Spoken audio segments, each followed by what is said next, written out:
I'm joined by retired Air Vice Marshal Sean Bell.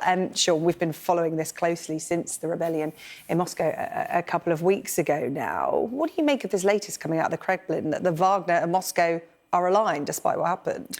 We've always got to take a massive pinch of salt whenever we hear stuff from... But it's worth, as a way of background, as you say, it's been over 2 weeks now since this much-vaunted march on Moscow happened, this rebellion. The fallout from that was we fully expected Yevgeny Prigozhin to be offered an exile out in Belarus and also for his fighters. But since that time, there's been no evidence that Yevgeny Prigozhin is actually in Belarus. In fact, it's been widely reported he's around Russia.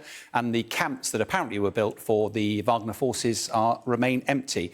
So the next chapter in this intriguing story happened this morning. Obviously, the Kremlin were briefing that apparently Putin met Prigozhin and about 35 of his generals. This meeting happened only 5 days after the much-vaunted rebellion happened. Apparently, they told Putin, we're your soldiers and we're here to fight for you.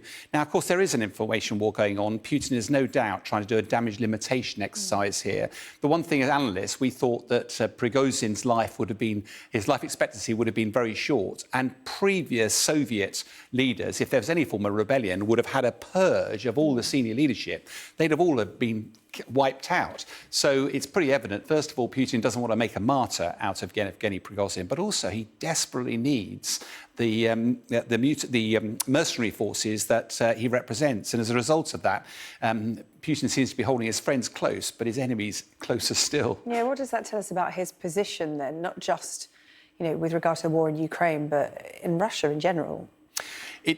From an analyst's perspective, it's generally showing sign of weakness. And I think the other element of that, General Gerasimov, who has been Chief of the General Staff for 11 years now, but he's not been seen since early June. And it was widely reported this weekend that he'd been replaced. But yesterday, he appeared in a video, Russia state video, and his titles were still announced as being exactly the same, not only Chief of the General Staff, but also Senior Commander in Ukraine. So it's obvious that Putin is still backing him. And again, his position would have been utterly untenable because nobody would have known exactly how he was involved.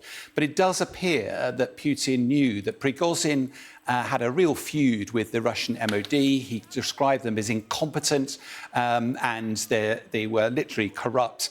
And that was justifying the march that he was doing, as a result of which Putin seems to be aligning himself with old loyal colleagues rather than the competence. And I think this is a really sad reflection on his gradual losing grip on power, that actually in the middle of a war, he's actually backing loyalty versus incompetence. And that's a major issue for Russia at the moment.